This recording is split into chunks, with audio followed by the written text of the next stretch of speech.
Welcome, curious minds. Today we're embarking on a deep dive into a truly unique story. It's one that's really redefining a very familiar industry, IT services. We're looking at how you take something often seen as purely functional, technical, and transform it into something more like a creative, value-driven endeavor. That's kind of our mission today. Exactly. We're exploring the personal brand of Borislava Tatchev and her company, Alqubit. They've built it around this fascinating philosophy they call IT as an expression of art.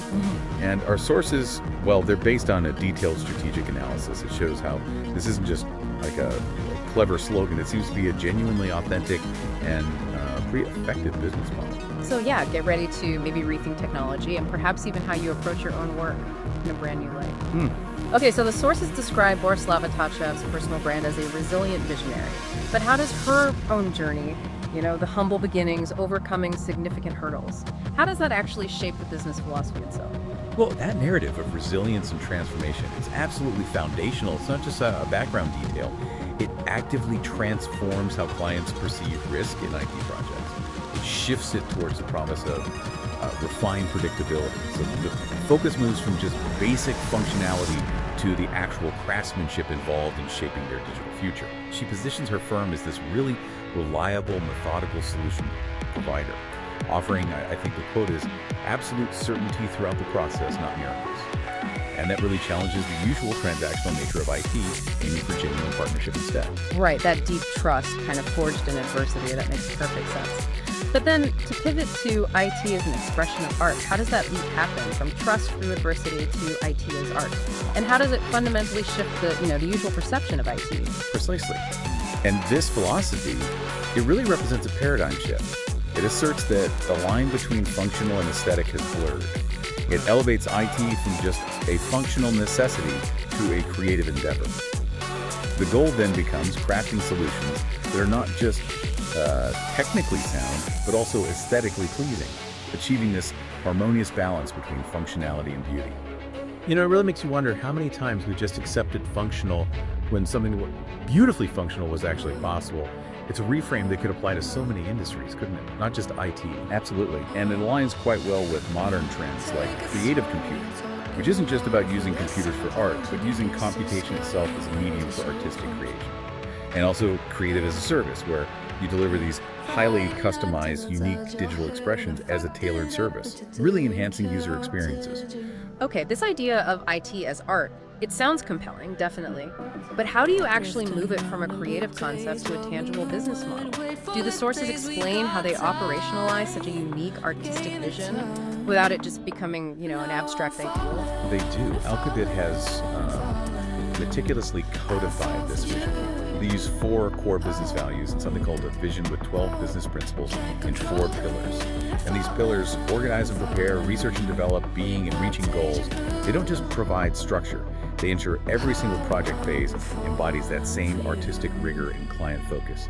It basically transforms the abstract promise of artistry into a repeatable, scalable model. Creativity becomes sort of a predictable outcome. So she doesn't just preach this philosophy, she actually lives it. How do the sources describe her personal approach? And how does she embody this IT as art vision in her own brand and, her extensive content? Yeah, her personal brand is crucial here. Her YouTube channel, it has over 296 videos apparently, and the company blog, they act as a kind of walking, talking portfolio. She's practically performing the philosophy in her content. She even invested in a cinematic video set for better aesthetic quality and discusses using AI, but always stresses the need for artistic intervention, touch, and fine-tuning. Wow, so she's not just talking the talk. She's, like you said, performing the philosophy. You almost expect a dramatic spotlight to follow her data packets. Indeed. And this symbiotic brand strategy, it acts as a powerful filter. Her authentic content, consistently showing her embodying the philosophy, naturally attracts a specific type of client. These are businesses that don't just want functional IT, they see technology as part of their brand, maybe a catalyst for innovation. It completely reframes the value proposition. It moves from a simple transaction to a transformation. And that allows Alqubit to effectively bypass direct price competition and compete purely on value.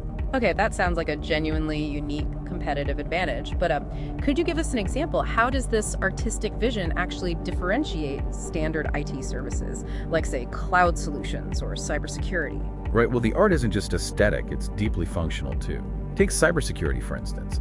Instead of just deploying a generic firewall, it's about architecting a resilient, intuitive defense system. One where threat intelligence isn't just raw data, but it's presented as visualized insights. Insights that empower proactive, almost anticipatory action. So the artistry lies in making that complexity elegantly manageable. That provides a real competitive edge that, generic competitors just can't easily replicate. What a journey through this really uniquely positioned brand. We've seen how an authentic personal narrative, one forged in resilience, can directly inspire a revolutionary business philosophy like IT as an expression of art.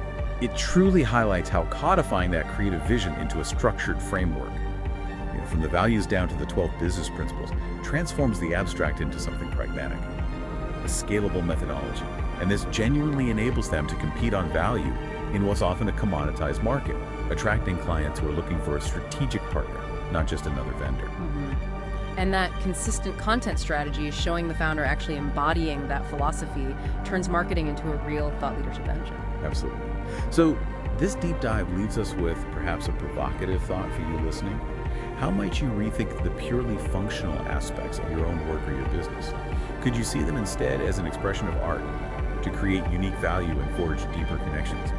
What new possibilities could that unlock for you?